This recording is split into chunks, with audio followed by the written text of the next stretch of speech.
Vous allez faire une rencontre, c'est votre rendez-vous tous les matins sur Europe 1. Aujourd'hui, on part à la rencontre d'un jeune patron lyonnais de seulement 23 ans, Paul Morlet, est le créateur de Lulu Frenchy, une marque de lunettes qui cartonne partout dans le monde. Ce jeune homme que l'école a rejeté a monté sa boîte avec seulement 4 000 € en poche. Aujourd'hui, il écoule 700 000 paires de lunettes dans le monde, des lunettes que les stars du showbiz s'arrachent. Il vient même d'ouvrir un bureau à New York. Alors, reportage à Lyon, là où tout a commencé, avec notre correspondant Jean-Luc Bougeon. Évidemment, à son âge, 23 ans, Paul Morlet ne correspond pas à l'image classique du patron chez lui. Ni costume, ni cravate, ni regard sévère. Le jeune homme, très souriant, vous accueille en t-shirt, jean râpé et basket usé. Pas de signe extérieur de richesse donc. Pourtant, Paul Morlet est à l'origine d'une des plus belles réussites économiques de ces derniers mois. Lulu Frenchy, les lunettes publicitaires avec logo sur les verres, que le monde entier s'arrache. Le concept de Lulu Frenchy, c'est de faire des lunettes en fait personnalisables selon les personnes et de marquer les verres en fait directement et d'apposer une pellicule micro-perforée avec votre logo, une photo ou un texte et pouvoir les porter et voir à travers. On a une clientèle très large, des banques, des assurances, où on a aussi des particuliers pour des anniversaires. On va avoir des anges de voyage, des équipes de foot, du merchandising, de la com en général. On a vraiment tout le monde, même le boulanger du coin qui fait des lunettes pour ses clients avec le logo de sa boulangerie qui achète des Lulu Frenchy aujourd'hui. Disponibles en une seule forme mais 11 coloris flashy, ces lunettes sont devenues l'objet à la mode par excellence. L'entreprise lyonnaise va en écouler 700 000 paires dans le monde entier cette année, un chiffre en hausse de 20%. L'idée, Paul Morlet l'a eu en regardant des tournois de poker à la télévision. Il constate que le seul espace non envahi par la publicité, ce sont les verres des lunettes portées par les joueurs.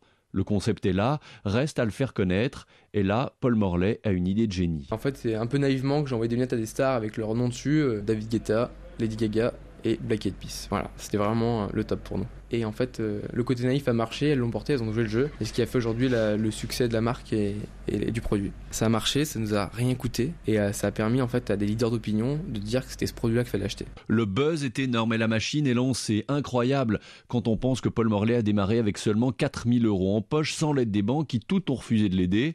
Une belle revanche pour l'ancien dernier de la classe du collège Chaponnet à Lyon. Je pense qu'il y a plein de jeunes dans mon cas en fait à qui on n'a pas fait confiance. C'est vrai que se retrouver à 15 ans avec ses deux parents devant une prof qui dit à vos parents que vous ferez rien de votre vie et que c'est pas la peine, bah ça peut en démotiver plus d'un. Et je pense que c'est ces petits éléments de frustration qui ont fait naître, je dirais, une énergie en moi qui fait qu'aujourd'hui je me déploie au plus possible pour que ça marche. Et aujourd'hui, je suis content de pouvoir tout leur montrer qu'un jeune de 23 ans, c'est possible de s'en sortir et de créer quelque chose, créer de l'emploi derrière en plus. Paul Morlet emploie donc aujourd'hui 13 salariés, moyenne d'âge 23 ans. Il expédie ses lunettes en moins de 24 heures aux 4 coins du monde. Ça, je crois que c'est une boîte de nuit au Danemark, voilà. Ça, c'est cool.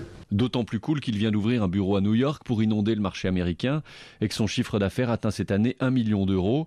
Une trajectoire fulgurante qui impressionne même son père, Pierre, qui porte sur son fils un regard. Premièrement étonné, puis maintenant c'est admiratif. Parce que ça marche plus que bien. Je pensais pas que ça marcherait aussi fort et aussi longtemps. Ça force le respect, voilà. Ouais. Et très tôt, il a prouvé qu'il était très débrouillard. Système D, l'informatique, maintenant, ça se vérifie tous les jours. Donc c'était pas un gamin qui était dépendant de ses parents, ça c'est sûr. Et puis après, très vite, il a donné des cours d'informatique à des personnes âgées. Il faisait ses petits business avec des pièces de roller, d'ordinateur, tout.